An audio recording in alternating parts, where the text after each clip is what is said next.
باربوسا episode 92 بہت سسپینسفل ہونے والی۔ اس میں الیاس ایک بہت بڑی غلطی کرنے جا رہا ہے جو آخر میں جا کر ایک بہت بڑی جنگ کا سبب بنے گی۔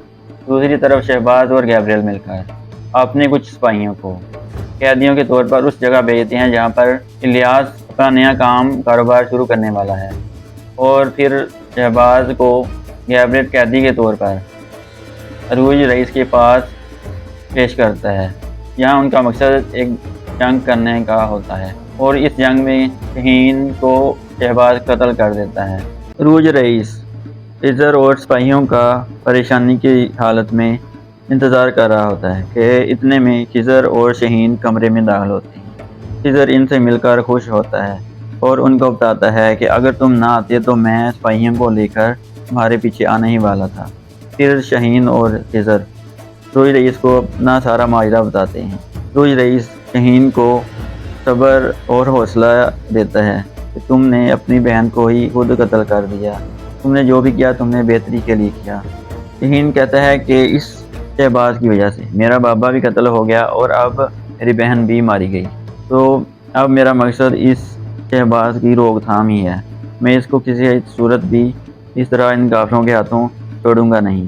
تو اس پر عروج رئیس اس کو کہتے ہیں کہ تم صبر اور حوصلے سے کام لو، ابھی سے اگر ہم نے خود جنگ شروع کر دی تو یہ ہمارے ہی یہ بڑی مصیبت کا باعث بن سکتی ہے، اس لیے ہم نے ان چیزوں کو دیکھنا ہوگا، پرکھنا ہوگا، پھر ہی ہم اگلا قدم اٹھائیں گے۔ دوسری طرف الیاس پاشا حضرت کے پاس مدد کے لیے جاتا ہے اور اپنی ساری صورتحال کا بتاتا ہے۔ پاشا حضرت اس پر خوش ہوتا ہے اور اس پر فخر کرتا ہے کہ تم بہت بڑا کام کرنے جا رہے ہو، میں تمہارے ہر طرح ساتھ ہوں، جب بھی تمہیں میری ضرورت ہو مجھے پکارنا، میں حاضر ہو جاؤں گا۔ اور اس کے بعد اپنے سپاہی کو بلا کر کہتا ہے کہ اس کو جتنے سونے کی ضرورت ہے اسے مہیا کر دو، اور اسے جس چیز کی ضرورت ہو اسے دے دو۔ یہاں پر پاشا حضرت الیاس کی اس کمزوری کا بھرپور فائدہ اٹھانے والا ہے۔ اتنے میں امیر حمزہ کمرے میں داخل ہوتا ہے اور کہتا ہے کہ تم لوگ محاصرے کی تیاریاں کر رہے ہیں۔ عروج رئیس ریاست کے حکم کی عدولی کس طرح کر سکتا ہے، وہ اپنی مرضی کس طرح کر سکتا ہے۔ عروج رئیس امیر حمزہ کو سمجھانے کی کوشش کرتا ہے کہ وہ مکمل تیاری کر رہے ہیں جنگ کے لیے، لیکن ہم ریاست کے لیے کیا کر رہے ہیں، ہم نے کیا پلاننگ کی ہے۔ عروج رئیس امیر حمزہ کو بتاتا ہے کہ پہلے ہی میں نے آپ کے کہنے پر صلح نامہ کر لیا اور گیبریل کو زندہ چھوڑ دیا، آج نہیں تو کل گیبریل اپنا بدلہ لینے کے لیے واپس ضرور آئے گا اور ایک بہت بڑی جنگ ہم پر مسلط کر دے گا۔ اس سے پہلے کہ ہم ان کا محاصرہ کر لیں، ہم جہازوں کے ذریعے ان پر حملہ آور ہوں گے۔ اس پر سارے اپنی اپنی رائے دیتے ہیں اور مشورہ کرتے ہیں، لیکن پاشا حضرت اور امیر حمزہ اس پر ان کی مخالفت کرتے ہیں۔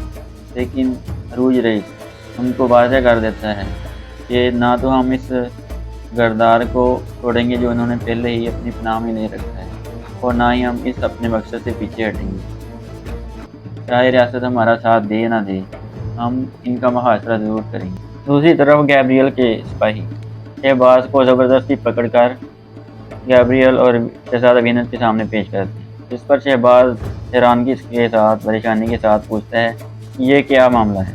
تو جس پر شہزادہ وینس اس کو بتاتا ہے کہ کل سے ہم تیاری کرنے جا رہے ہیں جنگ کی، تو اس کے لیے ہم تمہیں قیدی کے طور پر پیش کریں گے۔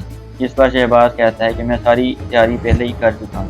اب الیاس عروج رئیس کے پاس اپنے معاہدے کی ضمانت کے طور پر جاتا ہے اور وہاں سے مہر لگواتا ہے، تو عروج رئیس اس کو سمجھانے کی کوشش کرتا ہے۔ الیاس کہتا ہے کہ میں اب خود ہی جو بھی کروں گا کامیاب ہو کر دکھاؤں، تو پھر عروج رئیس کاغذ پر مہر لگا کر وہ واپس کر دیتا ہے اور دعاؤں کے ساتھ رخصت کرتا ہے۔ یہاں پر الیاس واپس آ رہا ہوتا ہے تو پاشا حضرت کا سپاہی اسے رستے میں روک لیتا ہے اور اس سے رازداری پوچھنے کی کوشش کرتا ہے۔